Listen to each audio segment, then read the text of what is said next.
Assalamualaikum warahmatullahi wabarakatuh. Perkenalkan, nama saya Elsa Aulia Marta dengan NPM 2021708 dari Program Studi Pendidikan Geografi.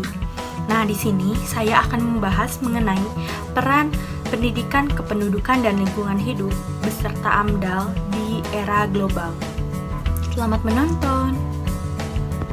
Halo guys, jadi aku sudah berada di Laswi. Ya, bisa dilihat.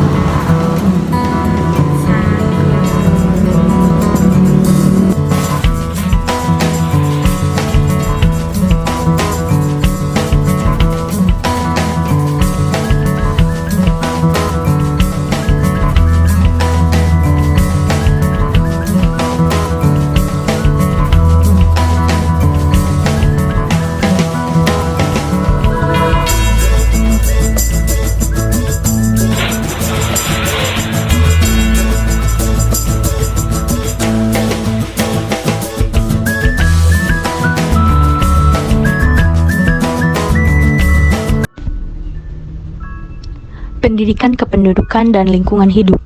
Pertambahan jumlah penduduk berpengaruh dengan perubahan iklim dan berpotensi terjadinya suatu pemanasan global atau disebut juga global warming. Hal ini terjadi di daerah-daerah dingin seperti Kutub Utara dan Kutub Selatan. Terdapat bongkahan-bongkahan es yang sudah mencair. Es yang sudah mencair ini menyebabkan naiknya tingkat permukaan air laut secara global, ancaman bagi keselamatan masyarakat di bumi. Naiknya suhu bumi di berbagai negara mengalami kenaikan antara 1,4 derajat Celcius sampai 5,9 derajat Celcius. Global warming merupakan sebuah ancaman bagi makhluk hidup yang ada di bumi dan akan berdampak pada terjadinya suatu disaster seperti kekeringan, badai topan, El Nino, dan berbagai siklon tropis lainnya seperti banjir dan bencana lainnya yang berpengaruh pada stabilan fungsi lingkungan sebagai sumber daya. Lingkungan sebagai sumber daya mempertemukan berbagai kepentingan di dalamnya, antara lain kepentingan masyarakat, pengusaha, dan pemerintah. Benturan kepentingan antara berbagai pihak sering berakibat pada kondisi lingkungan yang harus menjadi korban. Pada akhirnya, kondisi lingkungan yang dikorbankan akan berpengaruh terhadap kehidupan masyarakat di sekitar. Pengelolaan lingkungan selain berusaha melakukan tindakan preventif, yakni mencegah meluasnya kerusakan lingkungan, juga melakukan tindakan respektif, yaitu tindakan secara nyata untuk menghadapi kondisi lingkungan yang terlanjur rusak. Kondisi lingkungan yang sedemikian rupa, jika dimungkinkan, perlu diperbaiki agar dapat bermanfaat kembali bagi kesejahteraan masyarakat banyak. Menurut Undang-Undang Republik Indonesia Nomor 32 Tahun 2009 tentang perlindungan dan pengelolaan lingkungan hidup merumuskan bahwa lingkungan merupakan suatu kesatuan ruang yang semua benda, daya, keadaan, dan makhluk hidup termasuk di dalamnya manusia dan perilaku yang mempengaruhi kelangsungan kehidupan dan kesejahteraan manusia serta makhluk hidup lainnya. Lingkungan dikategorikan menjadi tiga, yaitu 1.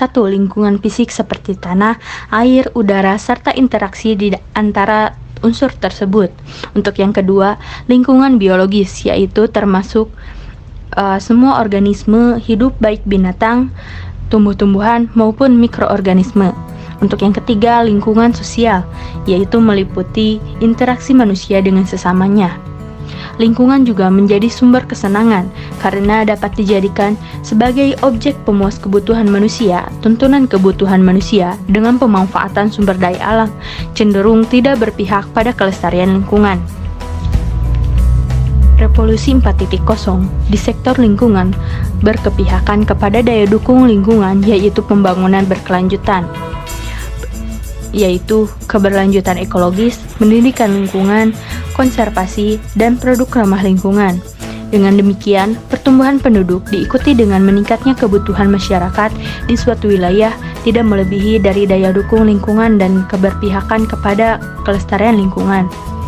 Pembuangan sampah yang tidak diurus dengan baik akan mengakibatkan masalah besar karena penumpukan sampah atau membuangnya sembarangan ke kawasan terbuka akan mengakibatkan suatu pencemaran tanah yang juga akan berdampak pada saluran air tanah. Demikian juga, pembakaran sampah akan mengakibatkan suatunya pencemaran udara. Pembuangan sampah ke sungai akan mengakibatkan pencemaran air, tersumbatnya saluran air, dan banjir. Selain itu, eksploitasi lingkungan menjadi salah satu isu yang berkaitan dengan pengurusan terutama sekitar kota. Oleh sebab itu, banyak negara yang melakukan interaction atau pembakaran yang menjadi alternatif dalam pembuangan sampah. Sampah berasal dari rumah tangga, pertanian, perkantoran, perusahaan, rumah sakit, pasar, dan sebagainya. Sampah dibagi menjadi dua, yaitu sampah organik dan sampah anorganik. Solusi dan kaitannya dengan PKLH. Produk bersih atau clean product merupakan salah satu pendekatan untuk merancang ulang industri yang bertujuan untuk mencari cara penggunaan produk-produk samping atau berbahaya, mengurangi polusi secara keseluruhan, dan menciptakan produk-produk limbah yang aman dalam rangka siklus ekologi. Prinsip-prinsip produksi bersih adalah suatu prinsip yang juga bisa diterapkan dalam keseharian, misalnya dengan menerapkan prinsip 4R. Yang pertama, reduce, mengurangi, sebisa mungkin lakukan minimalisir barang atau mineral yang bisa dipergunakan. Semakin banyak kita menggunakan material, semakin banyak juga sampah yang dihasilkan. Untuk yang kedua, reuse, pemakaian kembali. Sebisa mungkin, pilihlah barang-barang yang dapat dipakai kembali. Hindari pemakaian barang-barang yang disposable, sekali pakai atau buang. Hal ini dapat memperpanjang waktu pemakaian barang tersebut sebelum menjadi sampah. Untuk yang ketiga yaitu recycle, mendaur ulang. Sebisa mungkin, barang-barang yang sudah tidak berguna lagi bisa didaur ulang. Tidak semua barang bisa didaur ulang, namun saat ini sudah banyak industri non-formal dan industri rumah tangga yang memanfaatkan sampah menjadi barang lain. Untuk yang terakhir yaitu replace, yaitu mengganti. Teliti barang yang kita pakai sehari-hari, gantilah barang yang akan dipergunakan atau dipakai sekali dengan barang yang lebih tahan lama. Juga telitilah agar kita hanya memakai barang-barang yang lebih ramah lingkungan. Misalnya ganti kantong kresek dengan kantong kain. Jangan pergunakan styrofoam karena kedua bahan ini tidak dapat didegradasi secara alami. Analisis dampak lingkungan. Salah satunya tujuan utama pengelolaan lingkungan hidup adalah terlaksananya pembangunan berwawasan lingkungan dan terkendalinya pemanfaatan sumber daya.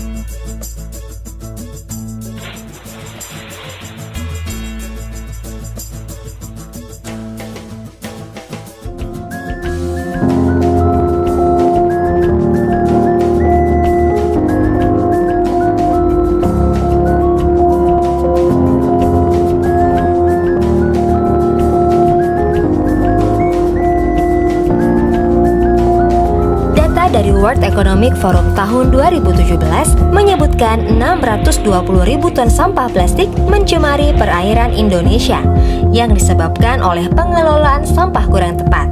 Data juga menunjukkan bahwa rumah dan bisnis kecil tidak mempunyai pilihan selain membuang sampah dengan cara yang membahayakan lingkungan. Bahkan, 78% sampah plastik rumahan dibakar dekat dari rumah, 12% dibuang ke aliran air, dan 10% dibuang di tanah ataupun dikubur, yang akhirnya sampai ke laut. Namun, sejak munculnya pandemi COVID-19, Indonesia juga menghadapi masalah pada lonjakan sampah plastik yang disebabkan oleh ketergantungan besar terhadap layanan pengiriman makanan dan belanja online, sementara daur ulang sedang menurun. Data menunjukkan adanya kenaikan tajam hingga 70% dibandingkan sebelum pandemi, yaitu 23 ton per hari antara Maret ke Mei.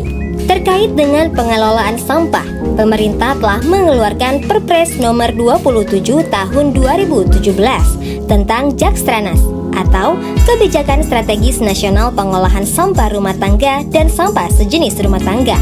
Pemerintah Indonesia telah menargetkan pengurangan sampah rumah tangga sebesar 30% di tahun 2025. Pengelolaan sampah khususnya di kota-kota besar Indonesia memang masih menjadi tantangan besar. Sudah sepatutnya seluruh elemen masyarakat berkolaborasi untuk menjadi bagian dari solusi atas masalah tersebut.